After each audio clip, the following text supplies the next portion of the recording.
ಅಲ್ಲಮ ಪ್ರಭುದೇವರು ನಿಮಗೆಲ್ಲ ಗೊತ್ತದ, ಬಹಳ ದೊಡ್ಡವರು. ಮತ್ತು ಅಷ್ಟೇ ಕೇವಲಿ ಅಂದರೆ ಸುಮ್ಮನೆ ಇಲ್ಲಿ ಒಬ್ರಿಗೆ ಹೇಳೋದು, ಉಪದೇಶ ಮಾಡೋದು, ಅಲ್ಲೇ ಬಿಟ್ಟು ಮತ್ತೊಂದು ಕಡೆ ಹೋಗೋದು, ಅವ್ರಿಗೊಂದಿಟ್ಟು ಏನರೇ ಹೇಳೋದು, ಜಗಳ ಮಾಡ್ತಿದ್ದಿಲ್ಲ ಅಂತಲ್ಲ, ಮಾಡೋದು, ಆ ಬಳಿಕ ಮರ್ತು ಹೋಗಿಬಿಡೋದು. ಇಂಥ ಅಲ್ಲಮ ಸುಮ್ಮನೆ ಒಂಥರ ಲೀಲಾಮೂರ್ತಿ ಇದ್ದಂಗೆ.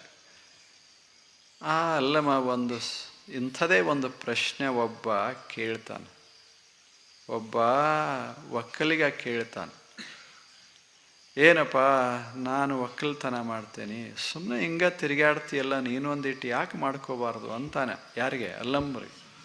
ಒಬ್ಬ ಒಕ್ಕಲಿಗ, ನಾನು ನೋಡು ಎಷ್ಟು ಚಂದ ಮಾಡ್ಕೊಂಡು ಹೊಂಟೇನಿ, ಬೆಳಿತೇನೆ, ದುಡಿತೇನೆ, ಮಾಡ್ತೇನೆ, ನಿನಗೂ ಒಂದಿಟ್ಟು ಊಟ ಕೊಡ್ತೇನೆ, ನಾನು ಒಂದಿಷ್ಟು ತಿಂತೇನೆ, ಹಿಂಗಿರ್ಬೇಕು, ಹಿಂಗೆ ಹೊರಟ್ರೆ ಹೆಂಗೆ?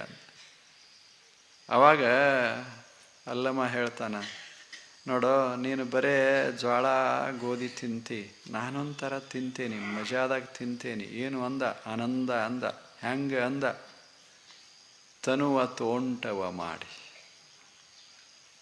ಮನವ ಗುದ್ದಲಿ ಮಾಡಿ, ಅಗಿದು ಕಳೆದೆನಯ್ಯ ಭ್ರಾಂತಿಯ ಬೇರ, ಒಡೆದು ಸಂಸಾರ ಹೆಂಟೆಯ, ಬಗಿದು ಬಿತ್ತಿದೆನಯ್ಯ ಬ್ರಹ್ಮ ಬೀಸವ.